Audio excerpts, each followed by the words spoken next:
You want to know who had a great Wednesday night? Who's that? The Cleveland Cavaliers. 8-0 start. Cavs would be next at 13-0. Kenny Atkinson now is tied with Lawrence Frank for the most wins consecutively to start their career with a new team ever. Donovan Mitchell, Darius Garland, Evan Mobley. The Cleveland Cavaliers look scary as they dominate the Eastern Conference. Rebound, and the Cleveland Cavaliers move to 12-0. They have one of the most exciting young cores in the league, but after yet another second-round exit in the 2024 playoffs, there were questions about whether this team was ready to compete for a title. Personally, I've been bragging about him for years. And Mobley, he's just too light in the cakes. I mean, he just a little light in the ass. But now, with Donovan Mitchell signing a new contract, Garland and Mobley improving. Darius Garland answers.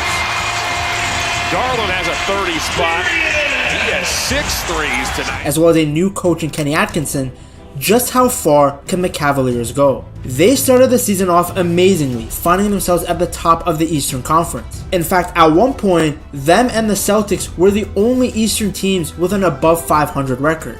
After an 8-0 start, they had joined only a handful of teams to start the season with a perfect record. Off to an 8-0 start to begin the NBA season. While Cavs fans were excited, they remembered that this wasn't the first time that they had come out flying. In the 2024 season, they were 16-1 in the beginning of the season, but ended up finishing as the 4th seed. But this season, it feels different. For one, Garland isn't recovering from a broken jaw anymore. How badly you wanted to be out there tonight. Take me through, just the feelings of it. Super excited.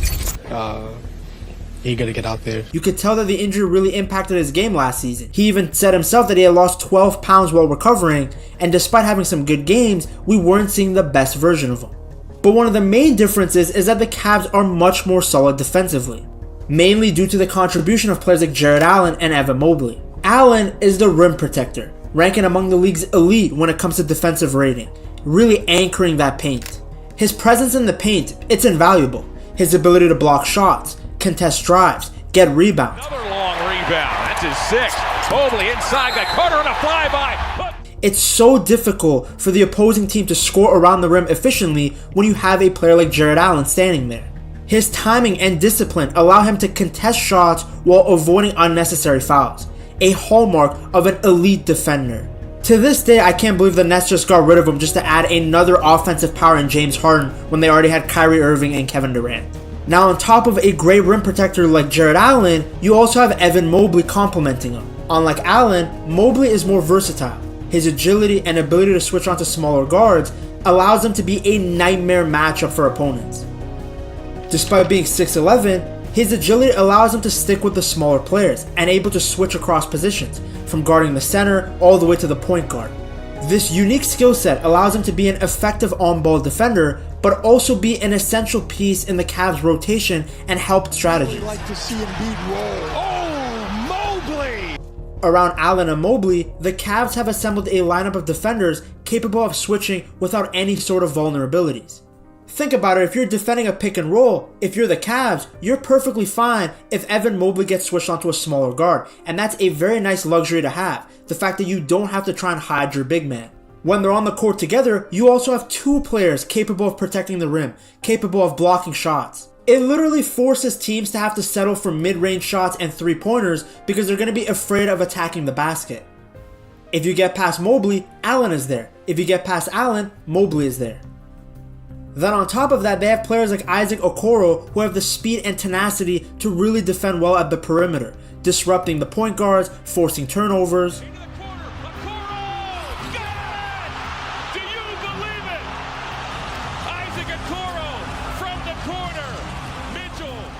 When you got someone like Okoro hounding your point guard at the perimeter, and then you got these 2 absolute towers in the paint, you're forcing low percentage shots from your opponent. It's much harder for them to find a consistent scoring rhythm or find a way to exploit something defensively in the Cleveland Cavaliers. This sort of strong defending also limits the opponent's ability to score off of fast breaks. It's no wonder that the Cavs are one of the best teams in the league defensively. This idea of their collective defensive approach has been the backbone of their success, making them a resilient and hard to score against team. On top of the defensive solidity, under coach Kenny Atkinson, the Cavs have been much better offensively as well. Under Bickerstaff, the offense sometimes looks stagnant, But under Kenny Atkinson, it's very dynamic. And buries a three. The young man is feeling it now, baby. This shouldn't have come as a surprise to anyone, as Kenny Atkinson is notoriously known around the league as being a terrific offensive coach. He was an assistant coach under Mike D'Antoni on the Knicks, another amazing offensive coach, and he was the assistant coach to Steve Kerr on the Warriors. Again, another team that was incredible offensively. Atkinson was there when the Warriors won the championship in 2022, so he has experience winning at the highest level. He's taken that experience with him to the Cavaliers and transformed their playing style, emphasizing an increase in pace, ball movement, and versatility on the offensive end. The big change in the transformation has really been the team's commitment to playing at a faster tempo. Garland, quick maneuver, leaves it for Mobley. Levine jumps out. Mobley dives in and scores. The Cavs have gone from being one of the slower paced teams to ranking among the top in the league for pace of play. The quicker you move, the easier chances you'll get, and the higher likelihood that you catch the defense off guard, leading to more efficient scoring chances. They're able to achieve this fast speed of play due to their utilization of multiple ball handlers and playmakers. Atkinson has implemented a system where players like Garland, Donovan Mitchell, and even Mobley are empowered to initiate the offense. This strategy diversifies the team's attack, making it so much harder for the opponent to predict their plays. It's exactly why the Cavs are at the top of the league when it comes to scoring. Their faster tempo has resulted in higher quality shots, more open looks, easy layups, because of the defensive mismatches and transition opportunities. Garland prodded at by Davion Mitchell. He'll deal to Allen. The shot clock shows 5. Takes a return feed from Ty Jerome. The up-tempo style is also built perfectly for dynamic guards like Garland and Donovan Mitchell, who are terrific in open court situations.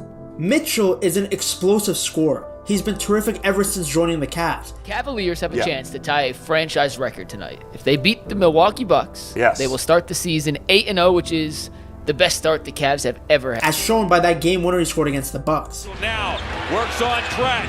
Lost it momentarily. Recaptures. 3 seconds left. Mitchell for the win. Yay! Knocks it down. Donovan Mitchell gathered himself. He drills the shot late in the ball game, and with 0.3 of a second remaining, the Mitchell haymaker may have just KO'd the Bucks. That wasn't the first time that Donovan Mitchell has come up clutch. Anybody that watched him on the Utah Jazz knows just how good this guy can be, especially when the stakes are at the highest. This high-tempo offense, it's perfect for him because he's quick and fantastic at attacking the basket. The quicker the speed of the game, the better it is for Mitchell because nobody can stop this guy in the open court. The Donovan Mitchell Show here in Chicago. If he's isolated with a defender, he's either going to get a free layup or dunk, or they have to double him, in which case he can easily pass out. Not to mention that he can shoot as well, making him a triple threat as a scorer. When he's heating up, Mitchell is genuinely one of the very best players in the league. Nobody can guard this guy. Garland is also great in the open space. While he can't dunk the way Mitchell can, he is a better playmaker. Perfect ball movement by the Cavs as Garland has his head up. What a move on Jackson, and he curls and scores. He can thread the needle with his exceptional passing and find the open shooters. He's a great pick and roll playmaker. Like I said, it's very obvious that his broken jaw injury really hindered his playstyle. I mean, that shouldn't come as a surprise.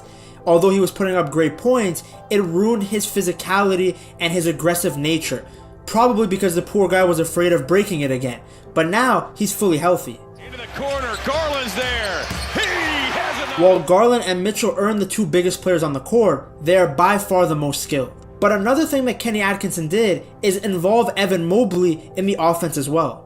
It added another layer to the team's transition game, having someone like Mobley who's versatile enough to initiate fast breaks. 3-point lead. Here's Mobley.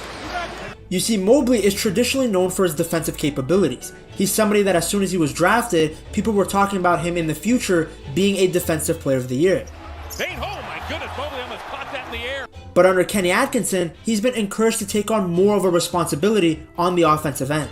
And he really should because he has a unique combination of size, agility, and ball handling skills. There is no reason why he can't start fast breaks or help with the playmaking on the perimeter. Pass inside to a wide open Mobley. Not only does it help the Cavs offense be more versatile and take a little bit less pressure off the shoulders of Garland and Mitchell, but it also makes them far more unpredictable.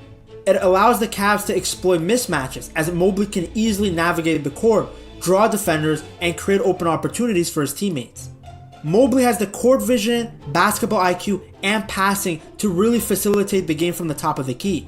It's nice to see that Kenny Atkinson has faith in him to give him so much offensive responsibility.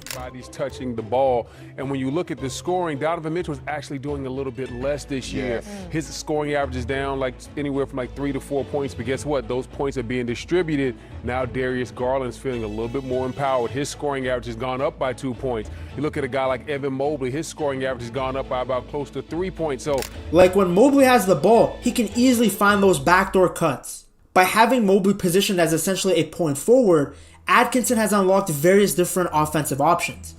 Now they can do inverted pick and rolls where the guard sets screens for Mobley, leading to even better matchups. This is why the Cavs offense used to be a little stagnant under Bickerstaff, because the opposition knew that either Garland or Mitchell were going to be the only two people capable of creating chances and scoring. But now with Mobley as another ball handler, it keeps the defenses off balance. Right through Reeves, he went down the alley. Mobley's expanded role is also another reason why the Cavs have been able to play at a faster tempo. His ability to grab defensive rebounds and push the ball up the court immediately has led to increased transition opportunities. You're able to move a lot quicker in the offense when your defensive player can grab a rebound and also pick out the perfect pass. Inside to Mobley, who gets fouled by Kuminga. Kenny obviously has to find a way to balance Mobley's responsibilities as a playmaker, but also allow him to save energy for his defensive duties. I love how he's playing. I love how he's made 2 big threes for us. He's playing great basketball. It's a lot to ask for from a young player, but if anybody has the qualities to be able to do both things on both ends of the court, it would be Evan Mobley. There's also been an increase in emphasis on spacing and shooting. Fine, Mobley gets it back. Bruce is looking for an opening. Garland, after Suggs gambled, and Garland makes Suggs pay. The Cavs have improved their three-point shooting thanks to players like Max Strus and Dean Wade. Having players that can consistently knock down the three is so important for stretching the opposition defense. It creates way more room for players like Garland and Donovan Mitchell to attack the basket and drive. The biggest thing, we kept pushing. Like I said, just continue to fight, continue to battle, and we all did a great job. This offensive transformation has shown some impressive results. The Cavs have seen a substantial increase in their scoring output, leading the league in points per game and field goal percentage in the early stages of the season. Combine the scoring with their defensive solidity, and you can understand why the Cavs have been such a contender in the Eastern Conference. But of course, the main challenge for the Cavs will be the playoffs. We have known that they've been a good regular season team. The main question has always been, how far can this core group of players get in the postseason?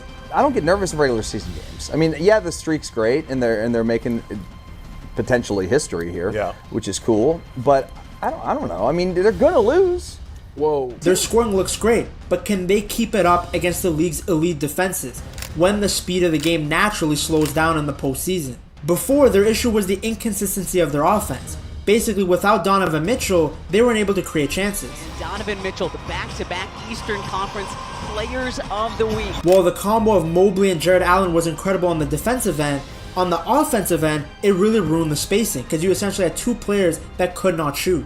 It made life much more difficult for players like Donovan Mitchell and Garland who thrive when there's more space. Defensively, oppositions would chase for mismatches. For example, Garland. Garland is one of the very few mismatches that you can find on this Cavs team, and in the playoffs, that's going to be an area where teams are going to try and take advantage of. Especially when you go up against the likes of Boston, who have multiple scorers.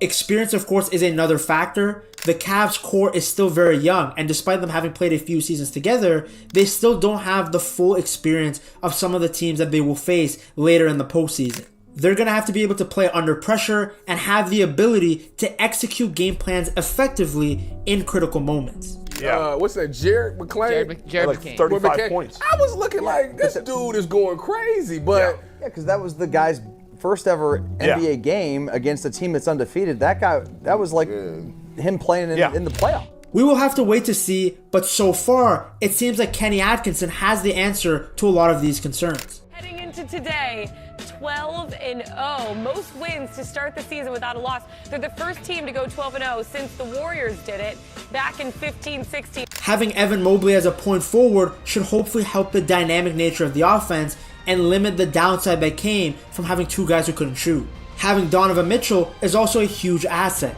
a player that has historically increased his level of performance in the postseason in clutch moments. Even if you have concerns, there is no doubt that the Cavs are contenders. The team has too much talent to not succeed. Combine their defensive solidity with their high-tempo offense, and the Cavs are must-watch TV. If you enjoyed this video, I'm sure you'll love this one too. Check it out right here.